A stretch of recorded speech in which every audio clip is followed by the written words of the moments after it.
time. Now it has become blatant, this hatred toward God. And going back to something that House Speaker Mike Johnson said before the Parliament just about an hour ago, that what is taught in the classroom in one generation will become the ruling philosophy of the next generation in government. And that's what we see. This is what has been taught, this anti-Christian, anti-Western values to lead to a place where someone who claims to be a journalist charging into a church, interrupting a Sunday morning worship service. Like, this is something that we cannot tolerate in our country. Protest, yeah, fine. You can go on the street, stand out on the street.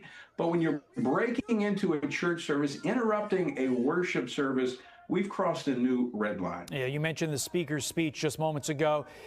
He issued the phrase, "Freedom will destroy itself if it has no purpose." That is a reflection on a historical speech made by a historical figure. I'm just blanking on it. I believe that was Margaret Thatcher. But he also emphasized the importance of moral and religious foundational support. You need that support to prop up that freedom. And Tony, you also invoked the FACE Act. I want to let the audience know exactly what it says. Quote, makes it a crime for someone who by threat of force or by physical obstruction intentionally injures, intimidates, or interferes with any person lawfully exercising or seeking to exercise the First Amendment right of religious freedom at a place of religious worship.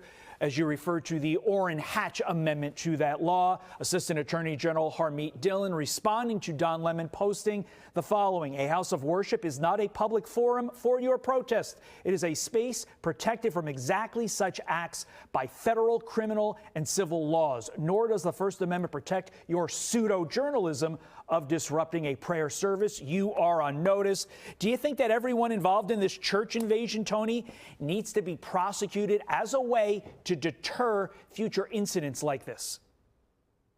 I do think that those who violated the law need to be prosecuted to the full extent of the law. Now, you saw Pastor Parnell having this conversation with Don Lemon, very gracious in his conversation, but very clear. This is a worship service. We're worshiping the Lord Jesus Christ. You're welcome to come in and be a part of that worship service, but you're not free to disrupt it and to intimidate us in what we're doing. And so I think the law needs to be enforced. As a police officer back in the 90s, when they were using this against pro-lifers, I've long advocated that those who don't like the law, if you want to make it go away, apply it to the left. And I think this is the opportunity to do that, to ensure that religious freedom in this country is fully protected. And this is one way to do it. Same church, different pew, no pun intended to that last answer you just gave and your original answer. But why do you